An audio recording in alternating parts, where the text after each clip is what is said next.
Imagina uma cidadezinha do interior dos Estados Unidos. Uma cidadezinha como você já viu em tantos filmes e séries por aí, com casinhas bonitinhas, com cerquinhas brancas.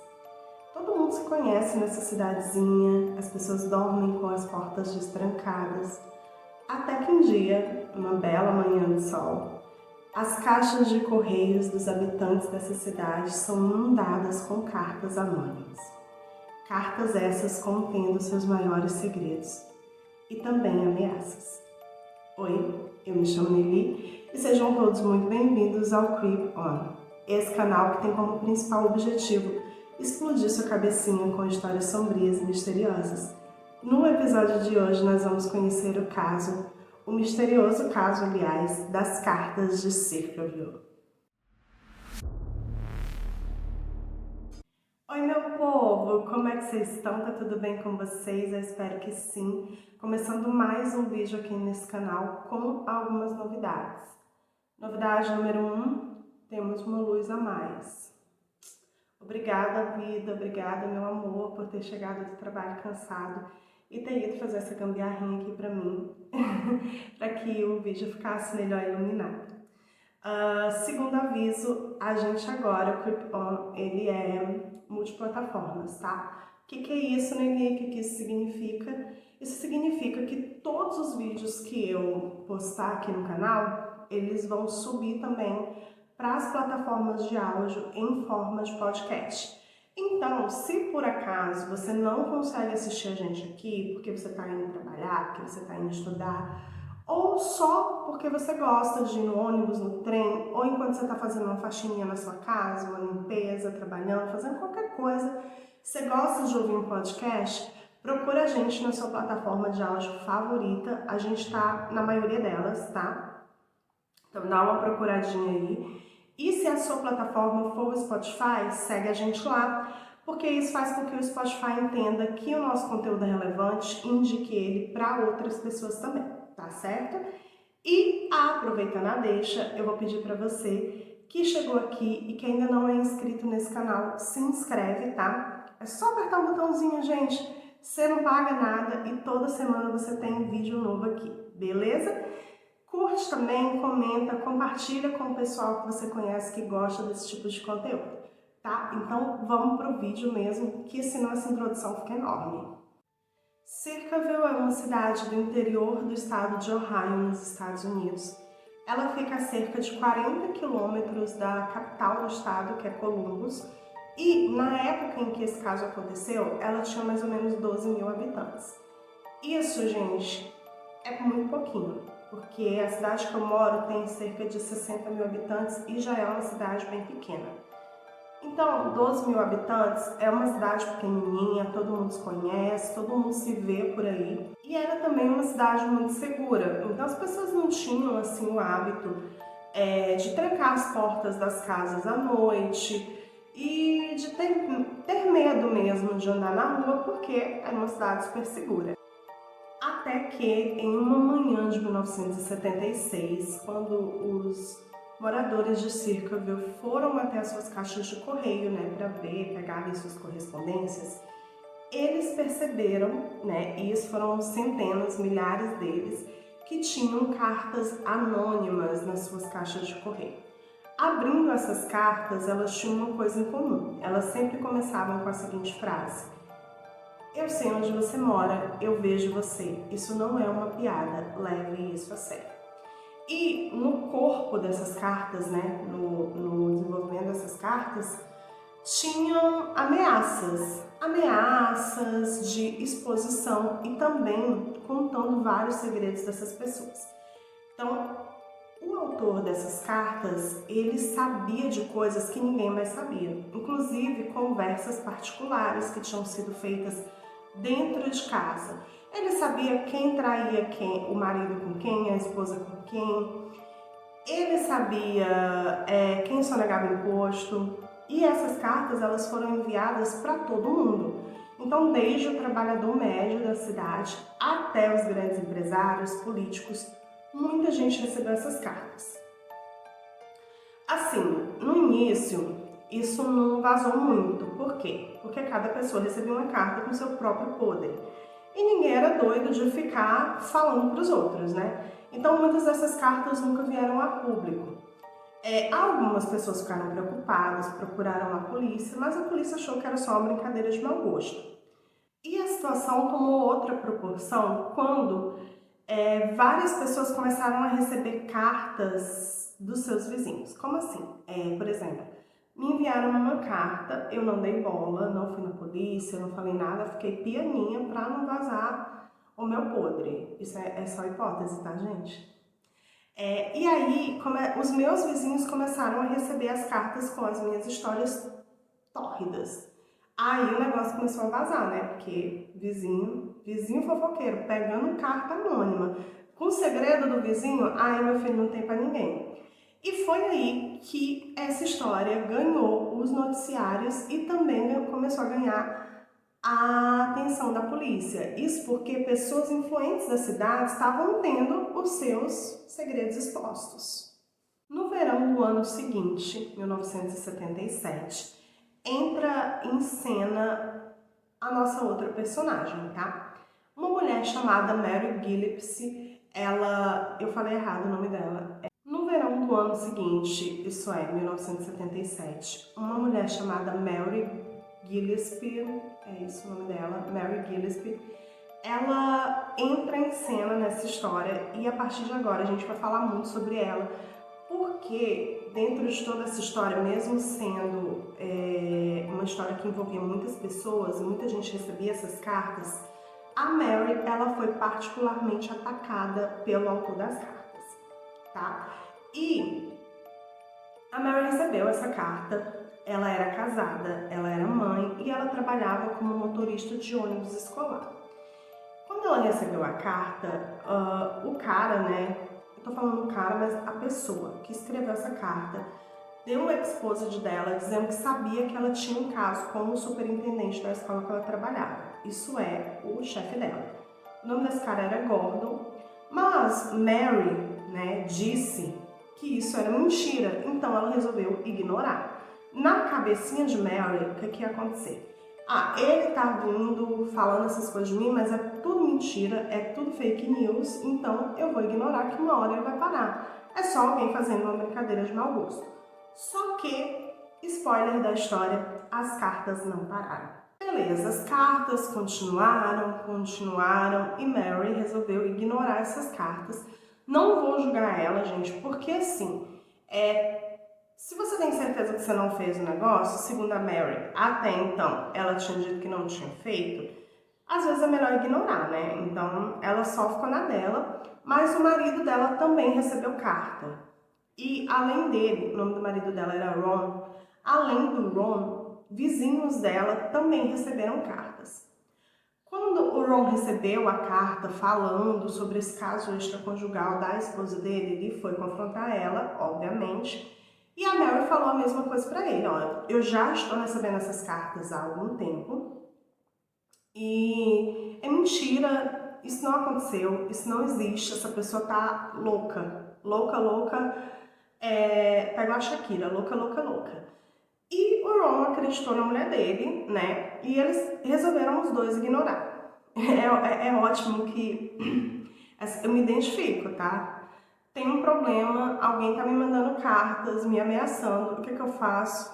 Ignoro. Sigo minha vida e finjo que isso nunca aconteceu. É muito minha cara fazer isso. Só que as cartas não pararam, tá? As cartas continuaram chegando e as coisas começaram a piorar quando a filha de 12 anos da Mary começou a ser atacada nessas cartas. O autor das cartas dizia que a menina tinha um caso com o Gordon e também ameaçava ela de morte, chegou a expor ela várias vezes em cartazes pela cidade, chamando ela de vários palavrões. Portanto, a partir desse momento, a Mary e o Ron decidiram que eles precisavam descobrir quem era essa pessoa. Nesse momento, eles chamaram para conversar pessoas da confiança deles, né, para pedir um conselho, uma orientação. Essas pessoas eram a Carrie, irmã do Ron, e o Paul, marido da Carrie, portanto, cunhado do Ron. Eles chegaram, contaram a história e eles falaram, vamos na polícia e tal. E eles acabaram indo mesmo na polícia, mas não tinha muito o que fazer, porque as cartas eram anônimas, naquela época era mais difícil de rastrear as coisas e tudo mais. E um detalhe que eu acho que eu esqueci de falar para vocês é que as cartas elas não eram escritas com a mesma caligrafia.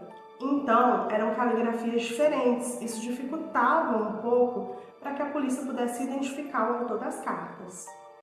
Mais ou menos por volta de agosto daquele ano, 1977, chega uma carta na casa dos Gillespie dizendo que eles não tinham feito nada, porque nas outras cartas, o que é que o cara falava, né? O autor falava. Você precisa, para Mary, você precisa terminar esse relacionamento, senão eu vou fazer uma exposition para você. E aí nessa carta específica ele disse que ele iria até a CBS, porque ela não tinha feito nada, ela não tinha terminado o relacionamento. Ela continuava traindo o marido dela com o tal do Gordon. Então ele ia expor ela em rede nacional. Nesse meio tempo, teve uma treta entre Carrie e Paul. O que acontece? A Carrie, ela pede o divórcio porque ela pegou o Paul traindo ela. Ela pega ele no ato traindo ela. Então ela pede o divórcio e enquanto tá rolando os trâmites e ela tá se organizando, ela vai ficar um tempo na casa do irmão, que é, por consequência, a casa da Mary. Nesse período, ela chega pra Mary e fala assim, Mary, eu sei quem tá te mandando essas cartas. É o Paul. Eu desconfio que é ele. Não sei de onde ela tirou essa informação, mas ela falou isso pra Mary. Então a Mary agora vai pra polícia com o nome. Eu sei quem pode estar mandando as cartas. É o ex-cunhado do meu marido. Inclusive, já houve outras desavenças entre eles, porque tinha tido brigas no passado. A polícia, então, vai investigar Paul, mas não encontra nada. A polícia vai, tenta descobrir alguma coisa, mas não tem nada que ligue o Paul àquelas cartas. A Mary, ela precisa viajar e o Ron fica cuidando das crianças em casa, então ele fica só ele e os filhos. E é nesse momento que ele recebe uma ligação anônima do suposto autor das cartas. As crianças, os filhos que estavam com ele naquele dia, disseram que ele ficou muito nervoso, ele ficou muito estressado e ele disse que ele tinha reconhecido a voz da pessoa. Então ele pega a arma dele e sai de casa determinado a acabar com aquilo tudo, dizendo para os filhos que ele sabia quem estava escrevendo as cartas e que agora ele ia colocar um ponto final nessa história. No dia 19 de agosto de 1977, algumas horas depois do Ron ter saído de casa dizendo que ia colocar um ponto final nessa história, que agora ele sabia exatamente quem era o autor das cartas, o corpo dele é encontrado em um acidente de carro. O Ron, estava dirigindo, acabou sofrendo um acidente e morrendo. Do lado dele, no banco do carona, estava a arma dele e na arma faltava uma bala. Ninguém nunca conseguiu precisar se ele chegou a atirar em alguém, se ele chegou a utilizar essa arma depois que saiu de casa, ou se a arma já estava sem essa bala específica antes dele sair.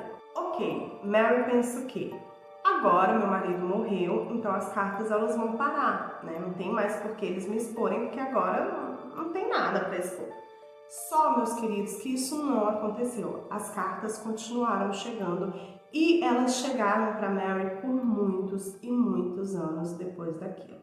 Depois da morte do Ron, a Mary ela admitiu que ela realmente teve um caso com o tal do Gordon. Só que segundo Mary, segundo ela, isso aconteceu depois que as cartas começaram a chegar. Ela disse que por causa das cartas, ela e o Gordon acabaram se reunindo algumas vezes para conversar sobre o que estava acontecendo e durante essas reuniões, pasmem, Mary decidiu que agora teria um caso com o Gordon, porque seria a melhor coisa a fazer, já que ela estava sendo ameaçada por estar tendo um caso com o cara. E aí ela teve mesmo um caso com ele.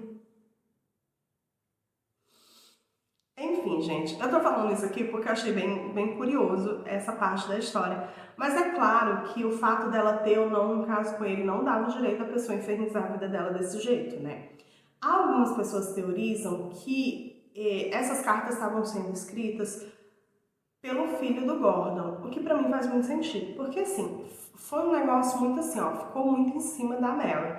E o grande motivo das cartas para Mary era esse caso que ela tinha com o superintendente da escola.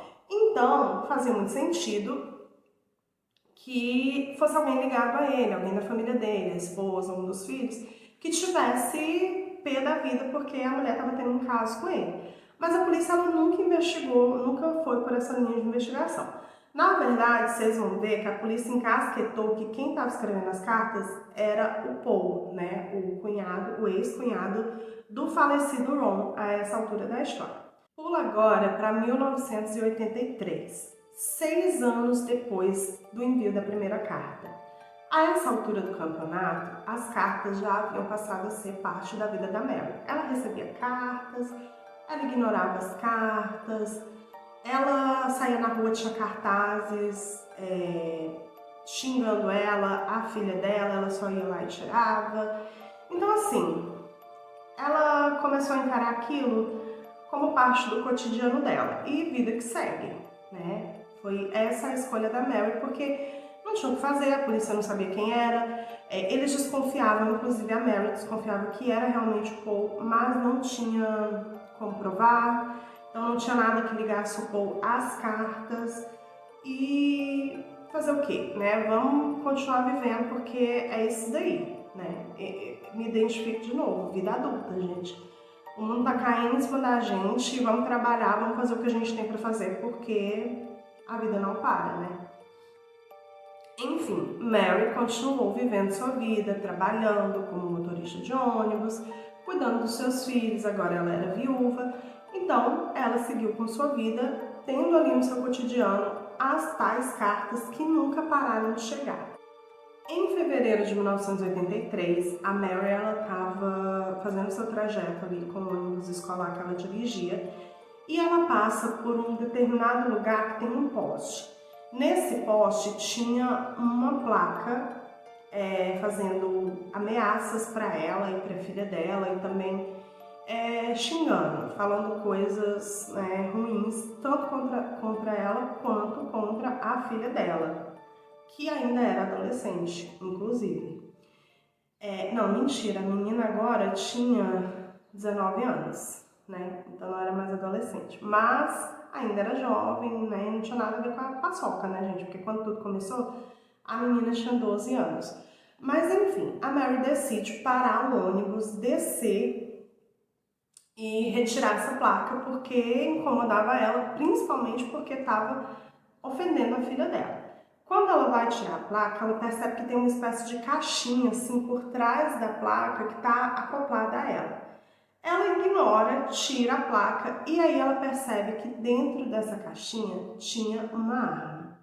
A verdade é que havia sido montada uma espécie de armadilha para que quando a Mary tirasse a placa, e ela tinha que tirar de uma determinada forma, de uma forma bem específica, a arma iria disparar e atingir a Mary. Então, gente, era uma tentativa de homicídio. Agora, tinha passado, né? Tinha deixado de ser somente ameaças e cartas com xingamentos verbais e tinha passado a ser uma coisa física. A armadilha tinha sido muito mal feita, na verdade. Por quê? O negócio estava preso lá e ele tinha que ser tirado de uma forma muito específica, de um jeito muito assim, sabe?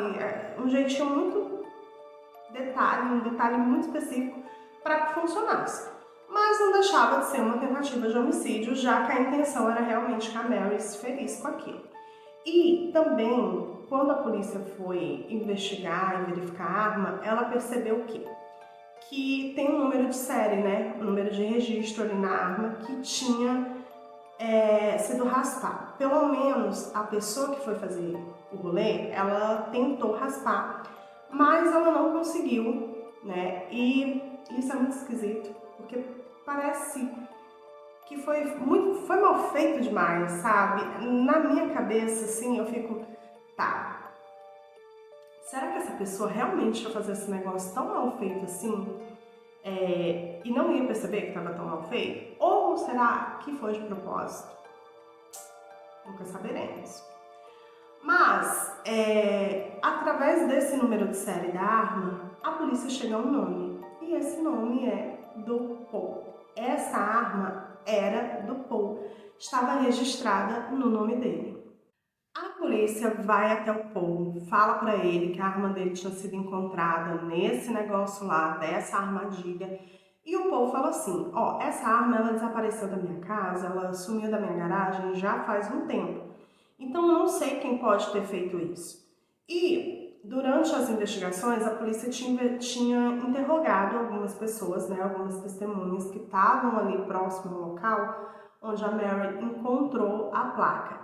E essas pessoas descreveram um homem que estava exatamente no local onde a armadilha foi montada, há uns 20 minutos antes da Mary chegar lá. Essa pessoa não batia com a descrição do Paul, mas a polícia simplesmente ignorou isso, né? O cara estava lá, inclusive estava com um carro que também foi descrito pelas testemunhas e que não era o carro do Paul, mas a polícia ignorou e foi pro Paul. Paul diz que sua arma havia sido roubada. A polícia acredita? Obviamente que não.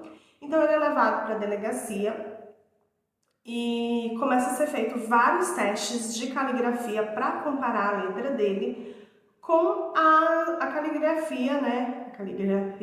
A caligrafia das cartas que eram enviadas para Mary. E, assim, há controvérsias a respeito tanto dessa ciência que estuda a caligrafia, quanto desse teste específico que foi feito com o Paul. Por quê? Porque alguns bateram e alguns não. E aí, meu povo, já não tinha mais o que fazer, porque o delegado, né, o xerife, ele já tinha encasquetado com o Paul. E eu acho que ele já estava de saco cheio com tudo que estava acontecendo, porque já fazia muito tempo que essas cartas chegavam. Ele devia receber várias e várias denúncias de várias e várias cartas, porque as cartas não paravam de chegar, não era só para Mary, era para muita gente da cidade. E ele resolveu colocar o Paul na cadeia. E foi aí que o Paul foi preso pela tentativa de homicídio da Mary. Em 24 de outubro daquele mesmo ano, de 1983, o Paul ele foi a julgamento pelo crime, né, que ele estava sendo acusado. Durante o julgamento, ele não pôde falar em sua própria defesa, e isto porque seus advogados acreditavam que talvez ele falar durante o julgamento pudesse piorar a situação dele. Então, os advogados não permitiram que ele falasse, mas Mary depôs contra o Paul. Isso aliado ao laudo que havia sido feito pelo especialista que tinha feito os testes de caligrafia, fez com que Paul fosse condenado a 25 anos de prisão. Gente, ele foi condenado sem nenhuma prova realmente contundente de que ele era o autor das cartas. O Paul foi preso, mas uma coisa que aconteceu que faz a gente questionar muito se realmente foi o Paul, e eu já vou deixar aqui o meu parecer, tá? Isso aqui é uma opinião pessoal minha, você pode concordar, você pode discordar, mas eu não acredito que tenha sido o Paul. Por quê? Ele foi preso e ele ficou em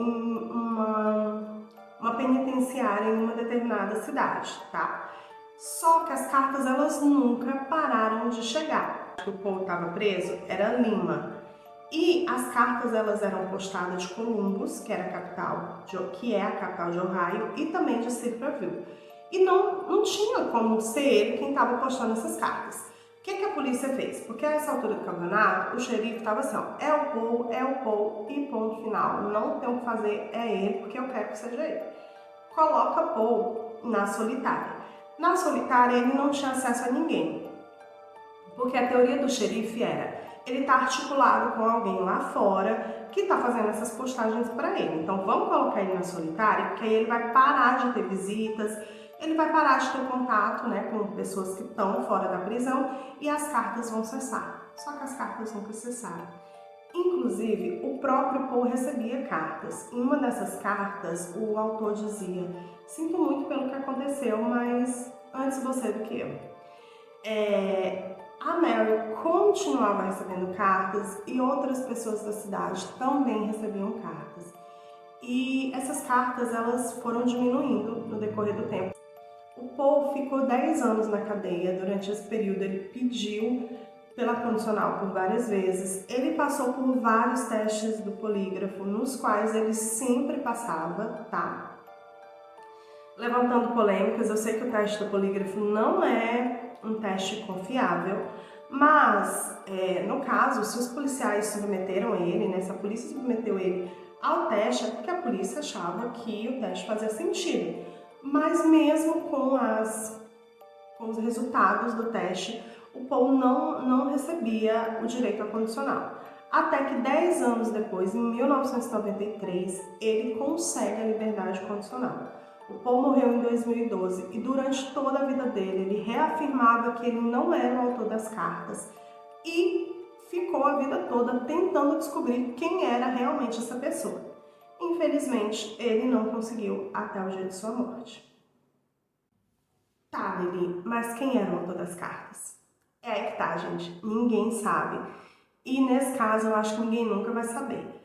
Existem várias teorias, né, especificamente desse caso contra a Mary, de quem poderia ser o autor das cartas. E eu vou falar algumas dessas teorias para vocês agora. Teoria número 1. Essa teoria diz que quem escrevia as cartas era um colega de trabalho da Mary. O nome desse cara é David Longberry. Em um determinado momento ele chegou a ser investigado pela polícia, mas a polícia não chegou a nada e desistiu dele, né? E sabemos aqui que a polícia encasquetou com o Paul, então qualquer pessoa que não fosse o Paul não faria muito sentido para a polícia. O David, ele trabalhava com a Mary e ele já tinha tentado sair com ela. Ele tinha ali, né, chamado ela para sair e tudo mais. E a Mary havia rejeitado o David. E esse seria o motivo dele estar enviando as cartas. Ego ferido. De homem hétero. Será que faz sentido? Mas enfim, essa teoria existe, rola aí pela internet, mas não existe nada que realmente corrobore que ela é verdade. A segunda teoria é um pouco mais elaborada. Essa teoria diz que quem estava mandando as cartas era a Carrie, a irmã do Ron, né? No caso, a ex-mulher do Paul. Por que Carrie faria isso? Segundo essa teoria, a Carrie e o Paul eles tiveram um divórcio complicado, né? Foi complication o negócio. Ela pegou ele traindo ela e também ela foi um pouco prejudicada financeiramente durante o processo de divórcio. Isso porque alguns estados, né, lá nos Estados Unidos, eles preferenciam o homem em processos de divórcio. Então ela ficou muito ressentida e ela resolveu que ela ia se vingar do Paul. E como seria a melhor forma de fazer isso? Fazendo com que ele fosse o principal suspeito, né, que ele chegasse inclusive a ser preso pelo envio das cartas. Essa teoria faria sentido por quê? Porque a Carrie sabia aonde a arma do Paul estaria. Então ela poderia ter pego essa arma, ter montado aquela armadilha de forma que ela não chegasse a matar a Mary, mas que ela fizesse com que a polícia chegasse até o Paul. E para mim essa teoria ela faz sentido sim, de um determinado momento para frente, mas lá no início não. Então talvez a gente pode ter aí o quê? Pode ser que essa teoria seja verdade, mas que a Carrie ela tenha se aproveitado de toda a situação para se vingar do ex-marido dela. Isso porque o Ron já tinha até morrido, né? Então eu não acredito que foi ela desde o início. Se vocês estão conseguindo entender o meu raciocínio. A Carrie, ela resolveu que iria utilizar essa história toda, né? Iria se aproveitar dessa história para se vingar do marido. Então ela foi lá e fez aquela armadilha para que a polícia chegasse no Paul, mas não foi ela que iniciou a história toda. Outra teoria é que foi a própria Mary que escrevia as cartas, né? Essa teoria existe, ela não é muito desenvolvida, na minha opinião ela não faz muito sentido, porque a Mary não ganhou nada com isso, na verdade ela só perdeu, e muito, né? ela foi exposta, ela foi ameaçada, o marido dela morreu, então não tinha muito o que ela ganhar com essa história toda. E a última teoria, que na minha opinião é a mais válida e é a teoria em que eu acredito, e eu já dando opinião aqui, né? Mas é isso, gente, esse canal ele é assim, tá? Ele é um canal crítico. Eu não consigo falar sem dar minha opinião. O que essa teoria diz? Essa teoria diz que não foi só uma pessoa quem escreveu essa carta, que foi um grupo de pessoas. E mais, na minha opinião, esse grupo não era um grupo organizado, tá? O que eu acho que aconteceu? Primeiro, eu acho que faz muito sentido que tenha sido um grupo de pessoas, porque as cartas elas não eram enviadas com uma única caligrafia. Então, isso aí já é óbvio que foi mais de uma pessoa que escreveu. E outras pessoas vendo isso, começaram a aproveitar a deixa e também enviar cartas. Então, na minha opinião, foi meio que uma bola de neve. As pessoas foram entrando no jogo e foram enviando cartas, as cartas foram chegando, ninguém sabia quem era. E eu acho que o motivo de não ter sido só uma pessoa também faz com que fosse muito mais difícil de identificar os autores das cartas. Então, na minha opinião, não foi só uma pessoa. Com relação às cartas da Mary, eu consigo achar realmente que possa ter sido alguém que tivesse algum envolvimento com a família, né, do amante dela. Ou o próprio cara lá que estava de orgulho ferido porque ela deu fora nele. Mas talvez tenha sido mais de uma dessas pessoas, né, o que é mais provável de ter acontecido. E talvez várias outras pessoas começaram a enviar também essas cartas porque achavam legal só infernizar a vida dos outros. A gente sabe que isso existe. Mas no final das contas, eu acho que a gente nunca vai realmente saber quem foi que começou tudo isso. E é isso que é interessante a gente refletir sobre esse caso, que assim, começar uma fofoca, começar uma história, pode não dar em nada, mas pode acontecer coisas muito ruins. E hoje em dia, principalmente, que a gente tem um acesso à informação muito rápido e qualquer pessoa pode pôr sua cara na internet e ficar falando o que quiser, é muito complicado a gente sair inventando histórias sobre os outros, né? No caso das cartas de Circleville, um homem perdeu a vida por causa disso. Pode ser que tenha sido só um acidente? Pode ser, mas o motivo dele ter saído de casa tão desesperado e correndo tanto foi o fato de tudo aquilo estar acontecendo. Então, assim, a gente precisa ter responsabilidade na hora de falar e principalmente falar coisas sobre os outros. E é isso, meu povo. Eu espero muito que vocês tenham gostado do vídeo de hoje. Se você gostou, deixa o seu like nesse vídeo, se inscreve, ativa o sininho. Eu gosto de pedir 2 vezes mesmo, porque eu sou pidona, tá? Filha de cego, então é isso aí mesmo. Um beijo no coração de vocês e até o próximo vídeo.